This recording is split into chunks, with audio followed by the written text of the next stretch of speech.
इन 10 दिनों में हमको एक बात याद रखना है, बालाजी का मिलन बांके बिहारी से हो रहा है।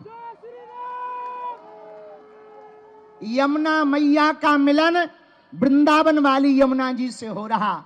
माया और शक्ति की नगरी से यह यात्रा माधव और भक्ति की नगरी वृंदावन तक जाएगी।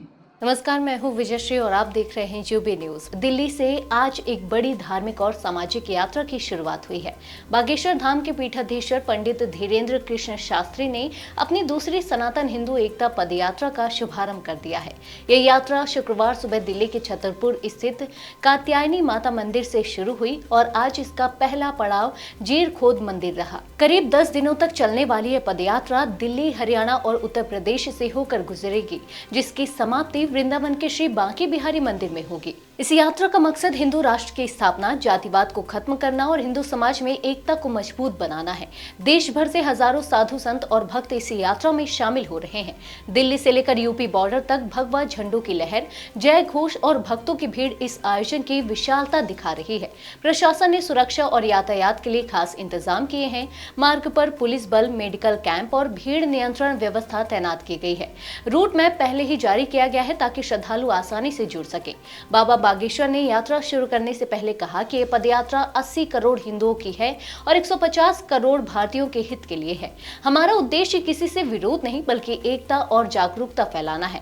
उन्होंने बताया कि यह यात्रा न किसी सरकार के खिलाफ है, न किसी मांग के समर्थन में। धीरेन्द्र शास्त्री ने कहा कि यह यात्रा बालाजी और बांके बिहारी के मिलन की यात्रा है और जातिवाद तथा क्षेत्रवाद से टूटते हिंदू समाज को जोड़ने की कोशिश है। यात्रा के दौरान कई प्रमुख संत और जानी मानी हस्तियां भी शामिल होंगी।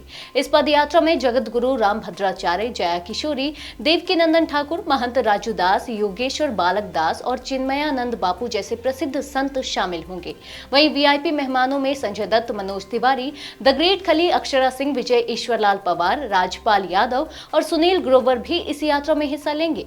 बाबा बागेश्वर ने इस यात्रा के 7 संकल्प भी बताए हैं।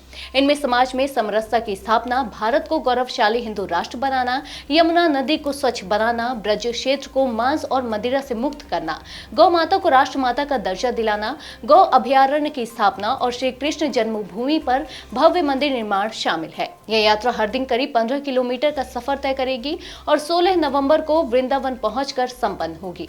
भक्तों के बीच इसे वैचारिक क्रांति की यात्रा कहा जा रहा है, जिसका उद्देश्य है हिंदू समाज में एकता और जागरूकता का नया अध्याय शुरू करना।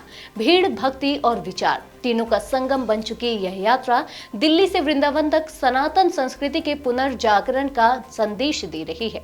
अब देखना होगा कि यह धार्मिक आंदोलन हिंदू एकता के नए युग की शुरुआत साबित होता है या नहीं। आज के लिए बस इतना ही। अगर आपके इलाके में कोई समस्या है तो आप चुप मत रहिए, अपनी शिकायत हमें भेजिए।